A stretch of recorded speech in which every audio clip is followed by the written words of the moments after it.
الذين اصطفى أما بعد فقد قال الله تعالى في كلامه المجيد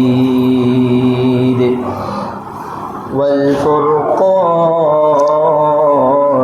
الحميد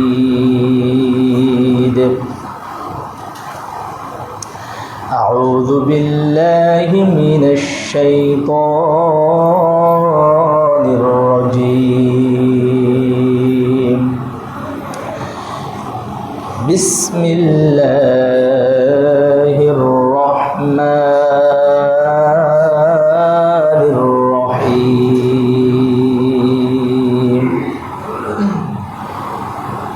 وما أرسلناك إلا رحمة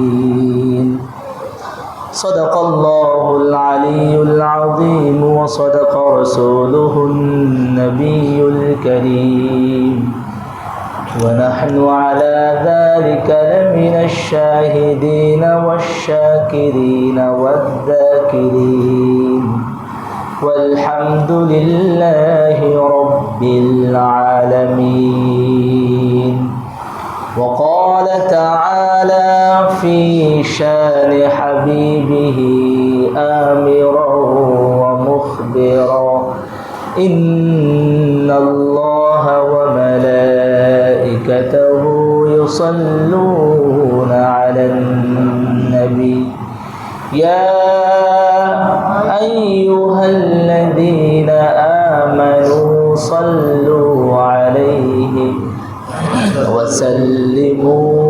وسلموا تسليما اللهم صل على محمد وعلى آل محمد كما صليت على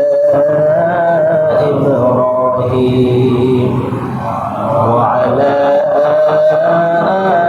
آل إبراهيم إنك حميد مجيد اللهم بارك على محمد وعلى آل محمد كما باركت على إبراهيم وعلى آل إبراهيم إنك حميد مجيد لا إله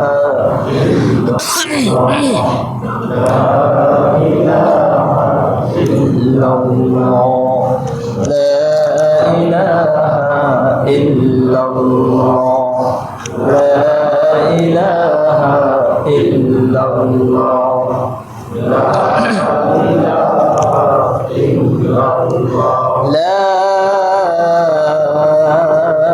إله إلا الله محمد رسول الله صلى الله معزز محترم সম্মানিত মুসল্লিয়ান ইকরাম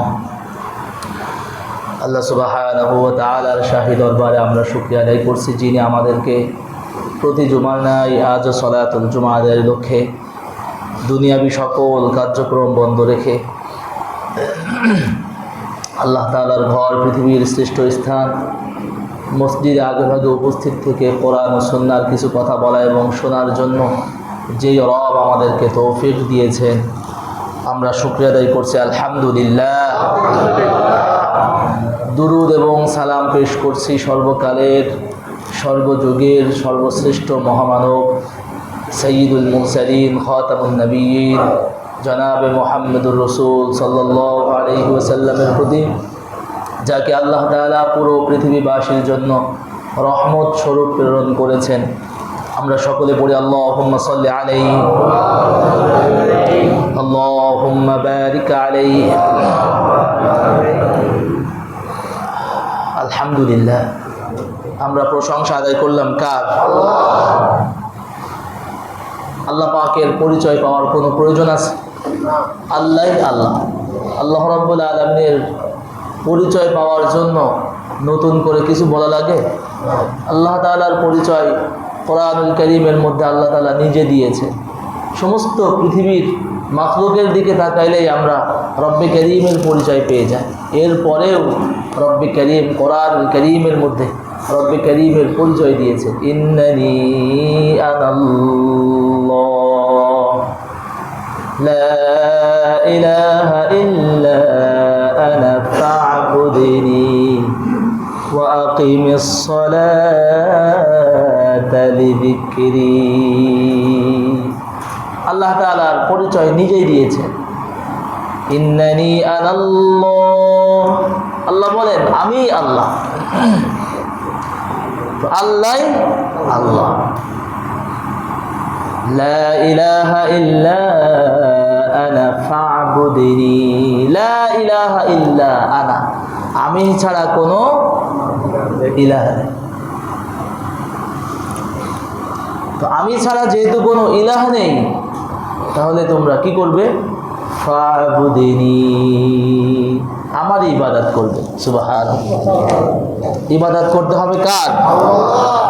আমরা কার জন্য ইবাদতের জন্য এসেছি? এক আল্লাহকে রাজি খুশির জন্য আমরা মসজিদে এসেছি। পরে আলহামদুলিল্লাহ। রব্বে কারীমের রাজি আর খুশি দরকার।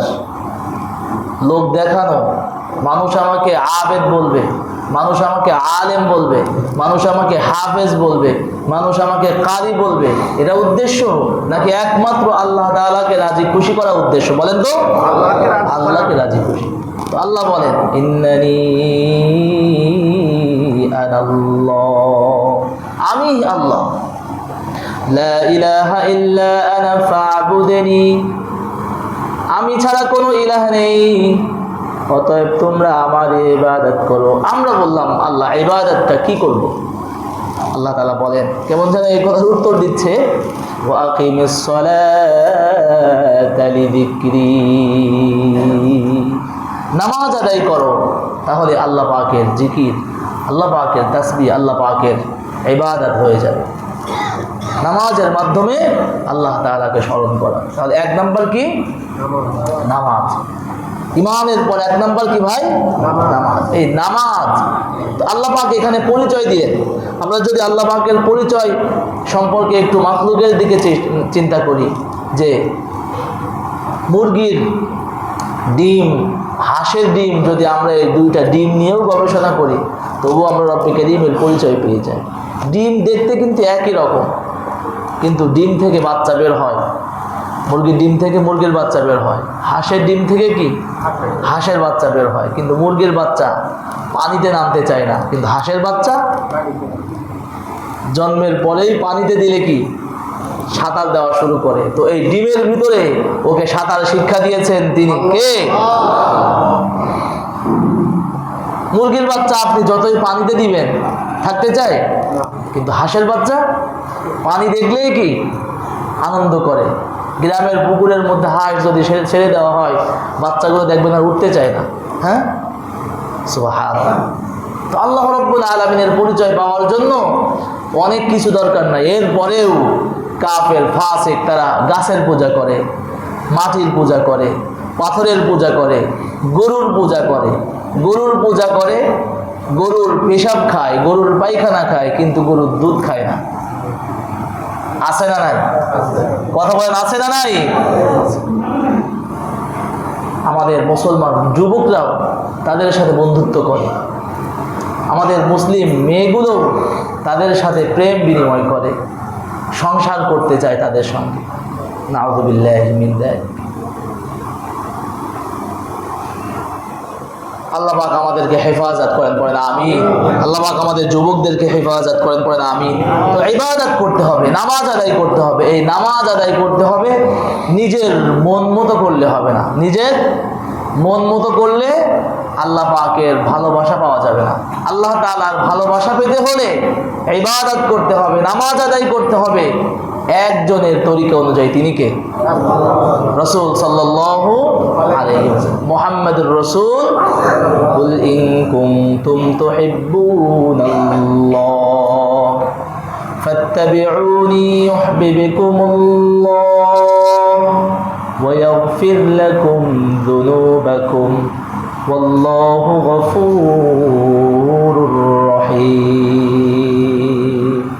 আল্লাহ তাআলা বলেন, কুল ইন কুনতুম তুহিব্বুনাল্লাহ, হে নবী আপনি জানিয়ে দেন, তুহিব্বুনাল্লাহ, তোমরা যদি আল্লাহকে ভালোবাসতে চাও, ফাত্তাবিউনি ইউহিব্বুকুমুল্লাহ, অনুসরণ করতে হবে কার? রাসূল সাল্লাল্লাহু আলাইহি ওয়াসাল্লাম। তাহলে তোমরা রাসূলের অনুসরণ করো। আল্লাহকে ভালোবাসতে হলে রাসূলের অনুসরণ দরকার। আর রাসূলের অনুসরণ করলে কি? ইউহিব্বুকুমুল্লাহ, রাসূলের ইতাআত করলে, রাসূলের দেখানো অনুযায়ী চললে, রাসূল সাল্লাল্লাহু আলাইহি ওয়াসাল্লাম যেটা থেকে আমাদেরকে যেই কাজ, যেই ইবাদত, যেই তরিকা আমাদেরকে শিখিয়েছেন, ওই তরিকা অনুযায়ী চললে, সেইভাবে ইবাদত করলে একজন আমাদেরকে ভালোবাসবেন। তিনি কে? আল্লাহ। ফাত্তাবিউনি ইউহিব্বুকুমুল্লাহ, আল্লাহ পাকের ভালোবাসা পেলাম রাসূলের তরিকা অনুযায়ী ইবাদতের মাধ্যমে। তো আল্লাহ পাকের ভালোবাসা পাওয়ার পর আল্লাহ পাক পুরস্কার কি দিবেন? আল্লাহ পাকের ভালোবাসা পেলাম, তাই না? তো আল্লাহ পাক তো আমাদেরকে এখন ভালোবাসে কেন? আমরা আল্লাহর ইবাদত করি। এক, আল্লাহকে আমরা আল্লাহ হিসাবে মেনে নিয়েছি, রাসূলকে আমরা রাসূল হিসাবে মেনে নিয়েছি, এবং রাসূলের দেখানো পথ অনুযায়ী আমরা চলাফেরা করি, ইবাদত করি। তো আল্লাহ পাক আমাদেরকে ভালোবাসলো। তো আল্লাহ পাক শুধু কি আমাদেরকে ভালোবাসবেন, কোনো পুরস্কার দিবে না? তো অবশ্যই পুরস্কার দিবে। পুরস্কার কি?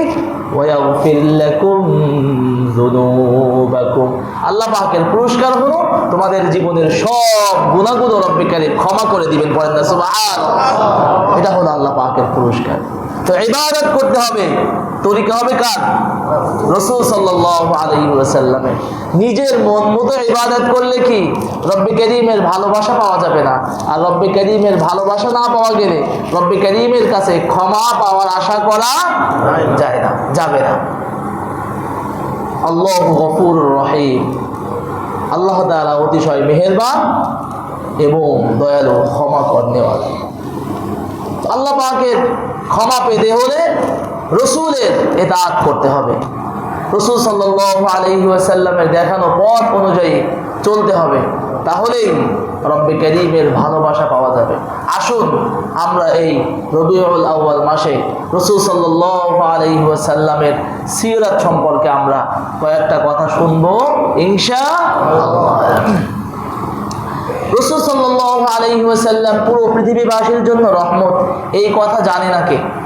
সবাই জানে। ওয়ামা আরসালনাকা ইল্লা রাহমাতাল লিল আলামিন। সবাই পড়ি, ওয়ামা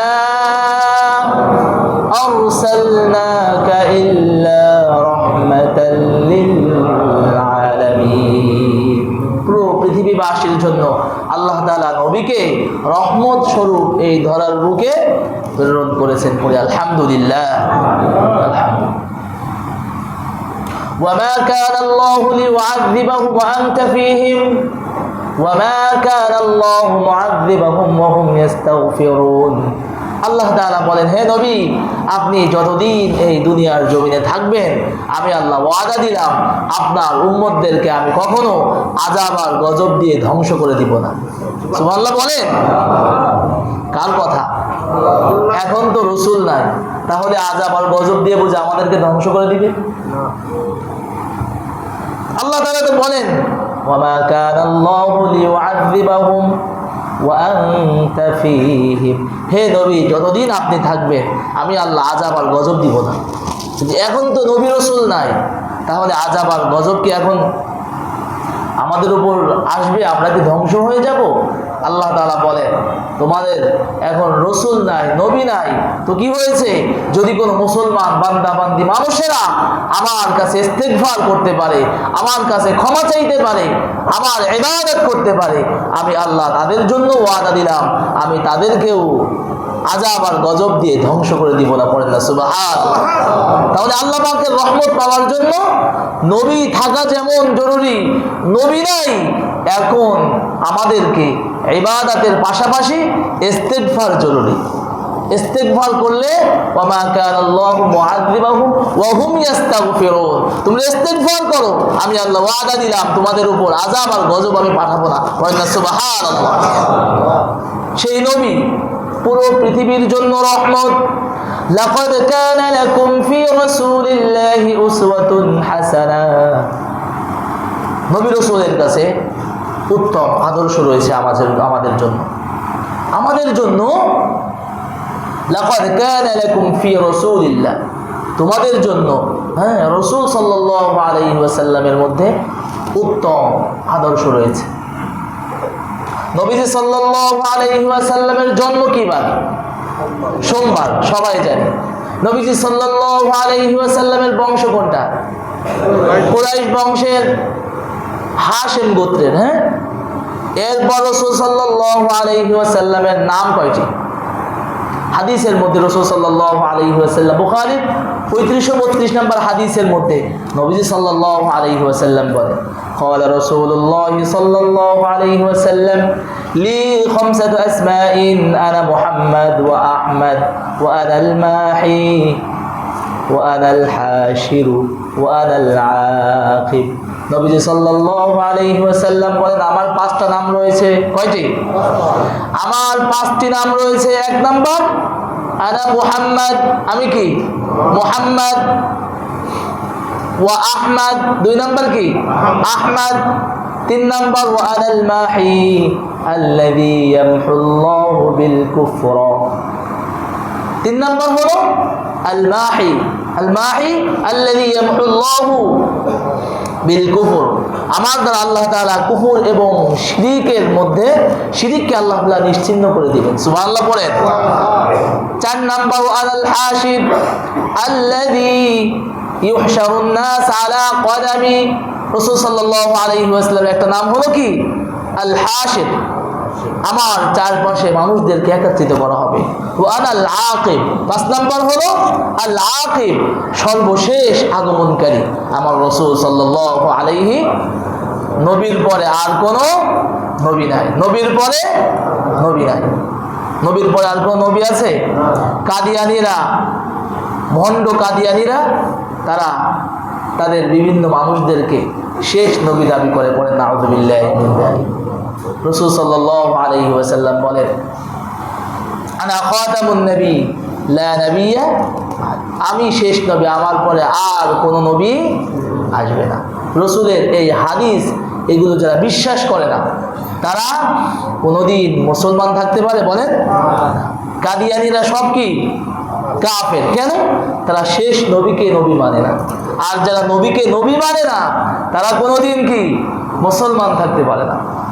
প্রিয় বন্ধুরা আমার, বলতেছিলাম যে হাদিসের মধ্যে আমরা রাসূল সাল্লাল্লাহু আলাইহি ওয়াসাল্লামের কয়টি নাম পেলাম?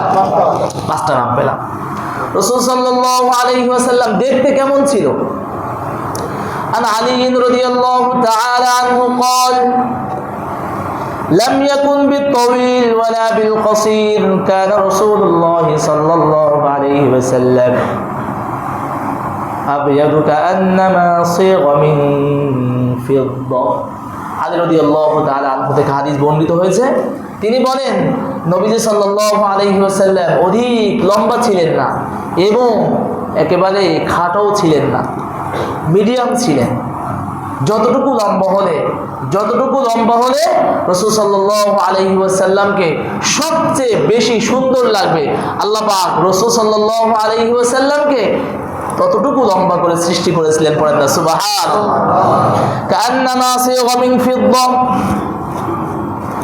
রাসূল সাল্লাল্লাহু আলাইহি ওয়াসাল্লাম এতটাই সুন্দর ছিল যেন মনে হতো তার দেহ রূপা দ্বারা গঠন করা হয়েছে। পড়েন না সুবহানাল্লাহ। এতটাই সুন্দর ছিল। আমার নবী সাল্লাল্লাহু আলাইহি ওয়াসাল্লাম। আন আলী রাদিয়াল্লাহু তাআলা আনহু থেকে বর্ণিত হাদিস, রাসূল সাল্লাল্লাহু আলাইহি ওয়াসাল্লামের মাথা মুবারক কেমন ছিল? 3637 নম্বর হাদিসের মধ্যে আছে তিরমিজি শরীফের। আলী রাদিয়াল্লাহু তাআলা আনহু বলেন যে ক্বালা কানা রাসূলুল্লাহ সাল্লাল্লাহু আলাইহি ওয়াসাল্লাম দুখমান রাস, নবীজি সাল্লাল্লাহু আলাইহি ওয়াসাল্লামের মাথা মুবারক সামান্য মানে কিছুটা অন্যান্য মাথা মুবারক চেয়ে মাথা থেকে একটু কি বড় ছিল, যা দেখতে অসম্ভব সুন্দর লাগতো। সুবহানাল্লাহ। রাসূল সাল্লাল্লাহু আলাইহি ওয়াসাল্লামের মাথা মুবারক কি তুলনামূলক একটু বড় ছিল। চুল কেমন ছিল? হাদিসের মধ্যে আসছে কাসীর শাআরির রাস, নবীজি সাল্লাল্লাহু আলাইহি ওয়াসাল্লামের মাথায় অনেক বেশি ঘন চুল ছিল। পড়েন না সুবহানাল্লাহ। চুল ছিল। চুল সোজা ছিল নাকি বাঁকা ছিল, মানে কোঁকড়ানো ছিল? আমি বলেছি কোঁকড়ানো ছিল, বলেছি আমি। হাদিসের মধ্যে আসছে, বুখারীর বর্ণনা, লাইসা বিজাদিন কতদিন ওয়ালা সাবদিন রাজিল, নবীজি সাল্লাল্লাহু আলাইহি ওয়াসাল্লামের মাথা মোবারকের চুল একেবারেই সোজাও ছিল না, আবার একেবারেই কোঁকড়ানো ছিল না। কেমন ছিল? হাদিসের মধ্যে আসছে হালকা ঢেউ খেলানো ছিল। পড়েন না সুবহানাল্লাহ। একেবারে হালকা, তাহলে কোঁকড়ানো ছিল না, আবার একেবারে সোজাও কি ছিল না। চুল কতটুকু ছিল? হাদিসের মধ্যে আসছে, মুসলিম শরীফের হাদিসের মধ্যে আসছে। عن أنس رضي الله تعالى عنه أن رسول الله صلى الله عليه وسلم كان يضرب شعره منكبيه, রাসূল সাল্লাল্লাহু আলাইহি ওয়াসাল্লামের চুল মোবারক ছিল কাঁধ পর্যন্ত। সুবহানাল্লাহ পড়ে। রাসূল সাল্লাল্লাহু আলাইহি ওয়াসাল্লাম সাধারণত তিন ধরনের চুল রাখতেন। একটা হলো আফরা, আর একটা হলো লিম্মা, আর একটা হলো জুম্মা। আফরা বলা হয় এই যে কানের লতি বরাবর অথবা দুই কানের মাঝ বরাবর চুলকে। লিম্মা বলা হয় কাঁধ এবং কানের লতির মাঝ বরাবর অর্থাৎ গর্দান বরাবর, হ্যাঁ। আর জুম্মা বলা হয় কাঁধ বরাবর চুলকে। তো যারা আমরা রাসূল সাল্লাল্লাহু আলাইহি ওয়াসাল্লামকে ভালোবেসে চুল রাখতে চাই, আমরা এই তিন ধরনের চুল রাখতে পারি। হ্যাঁ, কান বরাবর, কাঁধ বরাবর, ঘাড় বরাবর। মনে থাকবে তো ইনশাআল্লাহ। অনেক সময় যুবক ভাইরা চুল রাখলে মুরব্বীরা দেখে আবার ঝাড়ি দেয়, যাও চুল কেটে আসো, কেমন দেখায়। আপনার ছেলে, আপনার সন্তান যদি রাসূল সাল্লাল্লাহু আলাইহি ওয়াসাল্লামকে ভালোবেসে কাঁধ বরাবর, কানের লতি বরাবর, ঘাড় বরাবর চুল রাখে, এটাকে আপনি আরো বাহবা দিবেন না। আমার সন্তান রাসূল সাল্লাল্লাহু আলাইহি ওয়াসাল্লামকে ভালোবেসে তার চুলকে নবীর সুন্নাহ অনুযায়ী রেখেছে। সুবহানাল্লাহ। কিন্তু দাড়ি নাই, চুল আছে। দাড়ি নাই, কি আছে? আছে না নাই? আছে। দাড়ি রাখলে অনেক সময় দেখা যায় স্কুলগুলো থেকে, বাসা থেকে আবার বলে যে তোমাকে চাচার মতো দেখা যায়, তোমাকে এখন দাড়ি রাখার বয়স হয়েছে। কথা বলেন, সত্য না মিথ্যা?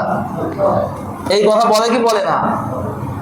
এক ভার্সিটির এক ছাত্র এসে আমাকে বললো, হুজুর আমি দাড়ি রাখতে চাই, আমার স্কুল থেকে আমার অনুমতি দেয় না, কি করতে পারি বলেন?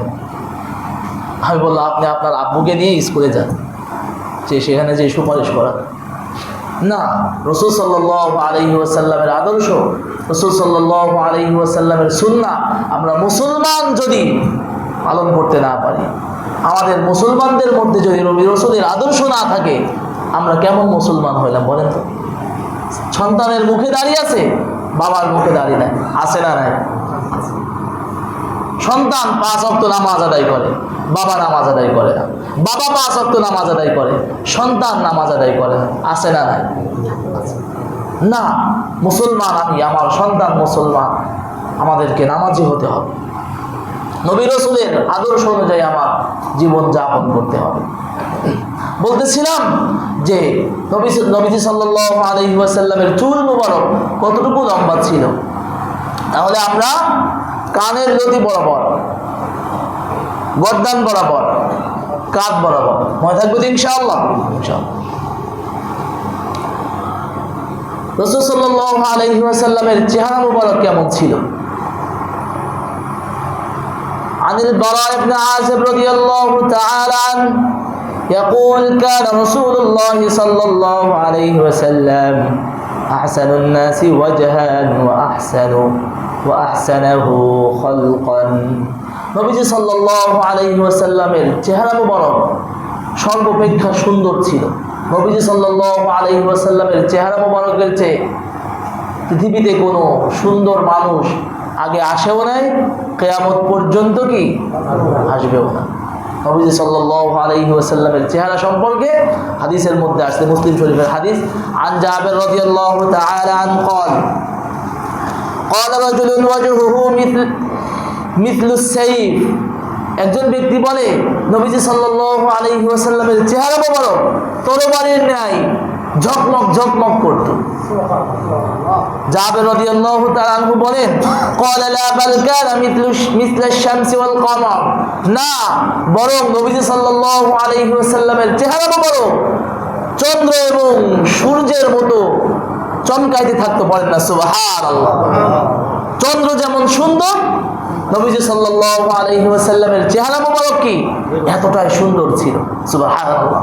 আয়েশা রাদিয়াল্লাহু তাআলা আনহা বলেন যে আমার বাসার মধ্যে যদি কোনো কিছু হারিয়ে যেত অন্ধকারে, রাতের আঁধারে, আমি যদি খুঁজে না পেতাম অন্ধকার, তো রাসূল সাল্লাল্লাহু আলাইহি ওয়াসাল্লাম বাসায় প্রবেশ করার সাথে সাথে নবীজি সাল্লাল্লাহু আলাইহি ওয়াসাল্লামের নূরানী চেহারায় পুরো ঘরটা আলোকিত হয়ে যেত। আমি তখন আমার হারিয়ে যাওয়া বস্তুকে আমি খুঁজে পেতাম। পড়েন না সুবহানাল্লাহ। নবীজি সাল্লাল্লাহু আলাইহি ওয়াসাল্লাম এতটাই কি সুন্দর ছিল। শুধু তাই নয়, আমরা সকলেই জানি ইউসুফ আলাইহিস সালাতু ওয়াস সালামকে দেখে জুলাইখা প্রেমের প্রস্তাব দিয়েছিল।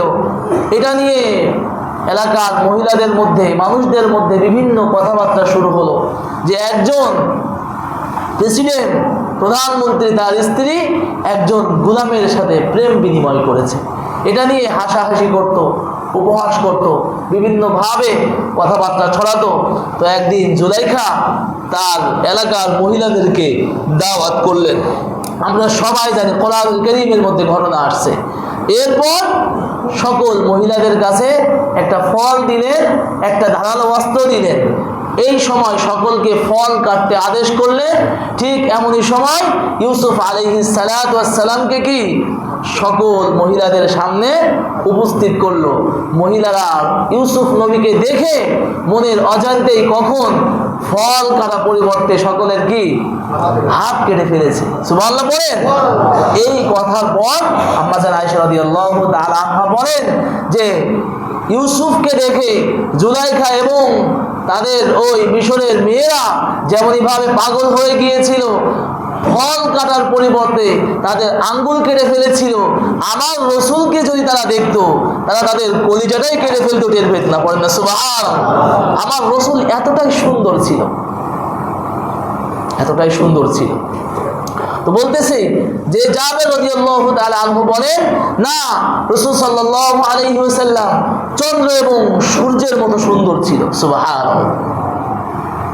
আন জাবের রাদিয়াল্লাহু তাআলা তিনি বলেন রাআইতু রাসূলুল্লাহ সাল্লাল্লাহু আলাইহি ওয়াসাল্লাম ফি লাইলাতিন।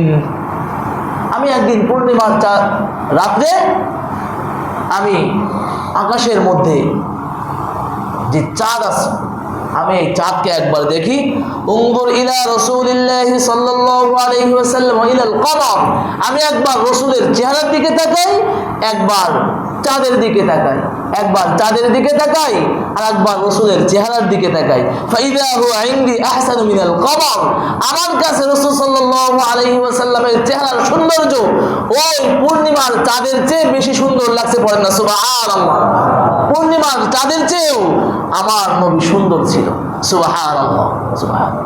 সেই রাসূলের রওজা মুবারকে আমাদের সালাম পৌঁছানোর দরকার আছে না নাই? আরো চিৎকার দিয়ে বলেন আছে না নাই? তাহলে যাদের উপর হজ ফরজ হয়ে আছে, নিয়ত করেন ইনশাআল্লাহ আমরা এই বছর হোক 2-1 বছরের মধ্যেই আল্লাহ পাকের পক্ষ থেকে যে ফরজ বিধান রয়েছে, হজ আমাদের উপর ফরজ হয়ে আছে, আমরা হজ করবো ইনশাআল্লাহ। যাদের কাছে সামর্থ্য আছে উমরা করার মতো আমরা উমরা করবো ইনশাআল্লাহ। রাজি আছি তো ইনশাআল্লাহ? আমরা কারা কারা নিয়াত করতে পারি ইনশাআল্লাহ? আল্লাহ পাক আমাদের সকলকে বারবার রাসূলের রওজা জিয়ারতের তৌফিক দান করেন। বলেন আমিন। আরো চিৎকার দিয়ে বলেন আমিন। তাহলে নবীজি সাল্লাল্লাহু আলাইহি ওয়াসাল্লামের চেহারা মোবারক চাঁদের চেয়ে সুন্দর ছিল। এখন আসেন চেহারার মধ্যে কপাল, রাসূল সাল্লাল্লাহু আলাইহি ওয়াসাল্লামের কপাল কেমন ছিল? হাদিসের মধ্যে আসছে রাসূল সাল্লাল্লাহু আলাইহি ওয়াসাল্লামের কপাল ছিল একটু চওড়া এবং দুই ভুরুর মাঝে একটু ফাঁকা জায়গা ছিল। যখন রাসূল সাল্লাল্লাহু আলাইহি ওয়াসাল্লাম রাগান্বিত হয়ে যেতেন, এই মাঝখানের রগটা ফুলে যেত, তখন রাসূল সাল্লাল্লাহু আলাইহি ওয়াসাল্লামকে দেখতে অসম্ভব সুন্দর লাগতো। পড়েন না সুবহানাল্লাহ। রাগ মাখা চেহারা আমাদের দেখলে তো কেমন লাগে বলেন তো? অনেক সময় মজা করে কাউকে আমরা বলি, এত রাগ করছিস, তোর চেহারা তো ভুতু পেঁচের মতো লাগে। বলে কি বলে না বলেন? মানে মজা করে অনেক সময় বলতে থাকে, আমরা বলি। কিন্তু রাসূল সাল্লাল্লাহু আলাইহি ওয়াসাল্লাম রাগ করলে চেহারা মোবারক কি আরো অধিক সুন্দর লাগতো।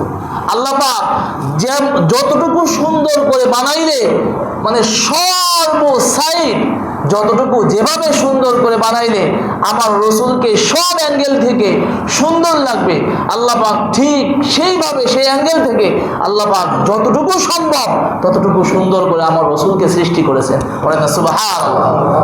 রাসূল সাল্লাল্লাহু আলাইহি ওয়াসাল্লাম এতটাই সুন্দর ছিল। চক্ষু কেমন ছিল?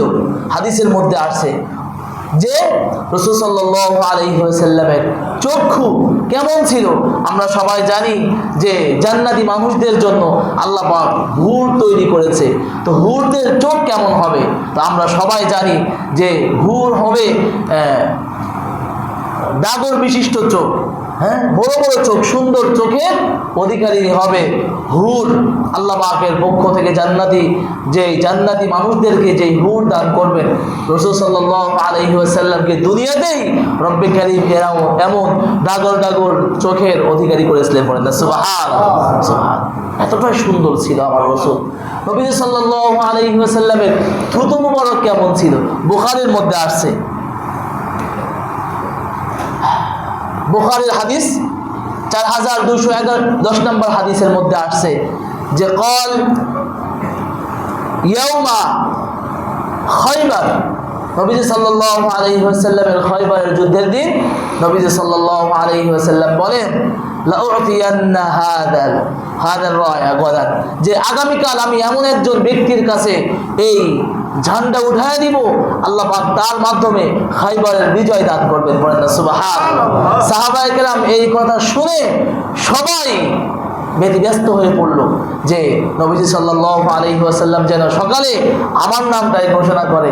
এমনকি রাতের বেলায় অনেক সাহাবী নবীজি সাল্লাল্লাহু আলাইহি ওয়াসাল্লামের সামনে দিয়ে বারবার হাঁটাচলা করতেছে, বারবার সামনে দিয়ে ঘোরাঘুরি করতেছে, যেন নবীজি সাল্লাল্লাহু আলাইহি ওয়াসাল্লাম তার হাতে এই খায়বার বিজয়ের যে ঝান্ডা তার কাছে যেন উঠায় দেয়।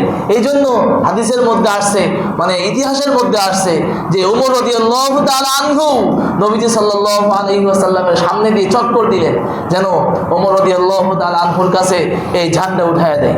নবীজি সাল্লাল্লাহু আলাইহি ওয়াসাল্লাম সকাল হলে ফজরের নামাজের পর সকল সাহাবায়ে কিরামদেরকে উদ্দেশ্য করে বললেন, ক্বালা আইনা আলী ইবনে আবি তালিব, আলী কোথায়? সুবহানাল্লাহ পড়েন। তো সাহাবায়ে কেরাম বললেন ফাকিলা হুয়া ইয়া রাসূলুল্লাহ ইয়াশতাকি আইনাই, আলী তো একটু অসুস্থ আছে, তার চোখের মধ্যে একটু রোগ হয়েছে।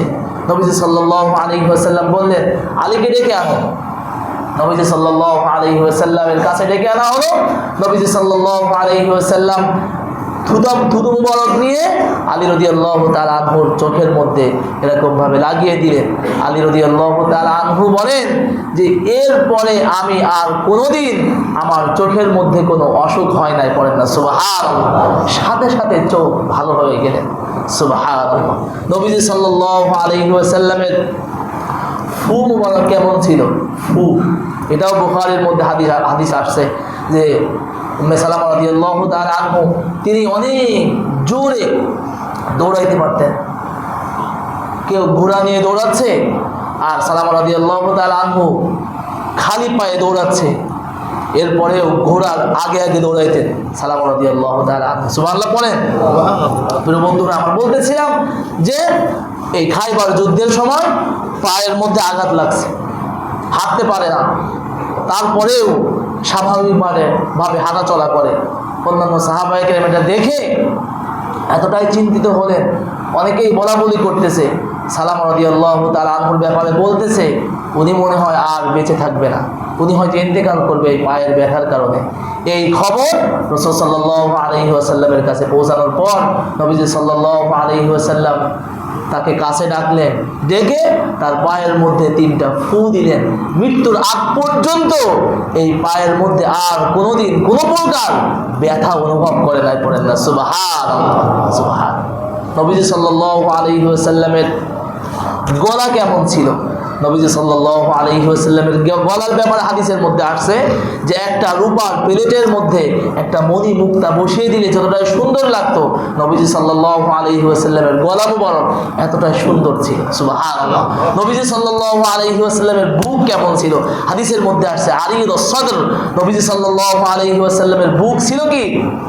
প্রশস্ত। বুক থেকে নাভি পর্যন্ত হালকা পশমের একটা রেখা ছিল, যেটা দেখতে অসম্ভব সুন্দর লাগতো। নবীজি সাল্লাল্লাহু আলাইহি ওয়াসাল্লামের পেট কেমন ছিল? হাদিসের মধ্যে আসছে যে রাসূল সাল্লাল্লাহু আলাইহি ওয়াসাল্লামের বুক এবং পেট সমান ছিল। পড়েন না সুবহানাল্লাহ। আমরা আমাদের পেট কেমন? বয়স হয়ে যাওয়ার সাথে সাথে বুক থাকে একদিকে, পেট থাকে কি আরেক দিকে। রাসূল সাল্লাল্লাহু আলাইহি ওয়াসাল্লামের বুক আর পেট কি সমান ছিল। নবীজি সাল্লাল্লাহু আলাইহি ওয়াসাল্লামের চুল এবং দাড়ি মৃত্যুর আগে অল্প কয়টা দাড়ি এবং অল্প কয়টা চুল সাদা হয়ে গিয়েছিল, কিন্তু যখন তেল মালিশ করত তখন আর ওই সাদা চুল এবং দাড়ি দেখা যেত না। সুবহানাল্লাহ। নবীজি সাল্লাল্লাহু আলাইহি ওয়াসাল্লামের আখলাক কেমন ছিল? কোরআনুল কারীমের মধ্যে আমি যে আয়াত তেলাওয়াত করেছি, আল্লাহ তাআলা বলেন ওয়া ইন্নাকা লাআলা খুলুকিন আযীম। আমার রাসূল সাল্লাল্লাহু আলাইহি ওয়াসাল্লামের চরিত্র সম্পর্কে আল্লাহ তাআলাই সার্টিফিকেট দিয়েছেন যে আমি আমার নবীকে, হে নবী, আমি আপনাকে সর্বোচ্চ সর্বশ্রেষ্ঠ আখলাকের অধিকারী বানিয়েছি। বলেন না সুবহানাল্লাহ, সুবহানাল্লাহ। নবীজি সাল্লাল্লাহু আলাইহি ওয়াসাল্লামের ধৈর্য, সবর, মুআমালাত, মুআশারাত কেমন ছিল? এই সব বিষয় আমরা অনেকেই জানি, আমরা অনেকেই শুনেছি। আল্লাহ পাক আমাদের সকলকে নবীজি সাল্লাল্লাহু আলাইহি ওয়াসাল্লামের মতো সুন্দর চরিত্রের অধিকারী হওয়ার তৌফিক দান করেন। আল্লাহ পাক আমাদেরকে কবুল করেন। আমরা যেন নবী রাসূলের আশিক হয়ে নবী রাসূলের সুন্নাহ অনুযায়ী জীবন যাপন করে দুনিয়ার সফর আমরা শেষ করতে পারি। আমিন। ওয়া আখিরু দাওয়ানা আলহামদুলিল্লাহি রাব্বিল আলামিন। আসসালামু আলাইকুম ওয়া রাহমাতুল্লাহি ওয়া বারাকাতুহু।